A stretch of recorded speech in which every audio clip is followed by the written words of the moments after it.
গাজায় অনাহারে 10 লাখ নারী ও শিশু, জানালো জাতিসংঘ। বিস্তারিত দেখুন অগ্রযাত্রা ডেস্ক রিপোর্টে। ফিলিস্তিনের অবরুদ্ধ গাজায় 10 লাখ নারী ও কন্যা শিশু অনাহারে আছে, কেননা অঞ্চলটিতে মানবিক সংকট আরও খারাপ হচ্ছে। সুইজারল্যান্ডের জেনেভায় জাতিসংঘের কার্যালয় এ তথ্য জানিয়েছে। সামাজিক যোগাযোগ মাধ্যম এক্সে এক পোস্টে জাতিসংঘ জানিয়েছে, গাজায় 10 লাখ নারী ও কন্যা শিশু অনাহারে রয়েছে। এই ভয়াবহ পরিস্থিতি অগ্রহণযোগ্য এবং এর অবসান হওয়া উচিত।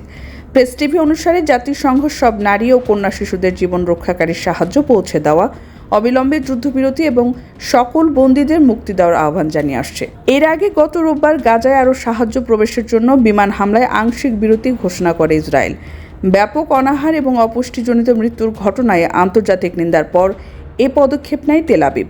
তবে মানবিক সংস্থাগুলো জানিয়েছে, উপকূলীয় ছিটমহলে প্রবেশকারী সাহায্য অত্যন্ত অপর্যাপ্ত। পর্যাপ্ত খাদ্যের সরবরাহ না হলে অনাহারের মৃত্যু আরও বাড়বে বলেও সতর্ক করেছে সংস্থাগুলো।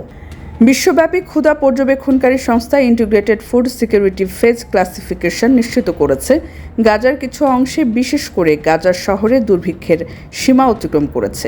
এটি এই পরিস্থিতিকে অবরুদ্ধ উপত্যকার সবচেয়ে খারাপ পরিস্থিতি হিসেবে বর্ণনা করেছে আইপিসি। বিশ্ব স্বাস্থ্য সংস্থার প্রতিবেদন অনুসারে এবছর গাজায় 74টি অপুষ্টিজনিত মৃত্যুর মধ্যে 63টি ঘটেছে শুধুমাত্র জুলাই মাসে, যার মধ্যে 38 জন প্রাপ্তবয়স্ক এবং 5 বছরের কম বয়সী 24 জন শিশু রয়েছে। গাজার স্বাস্থ্য মন্ত্রণালয় রোববার জানিয়েছে, অনাহারজনিত মৃত্যুর সংখ্যা বেড়ে 175 জনে দাঁড়িয়েছে, যার মধ্যে 93টি শিশু।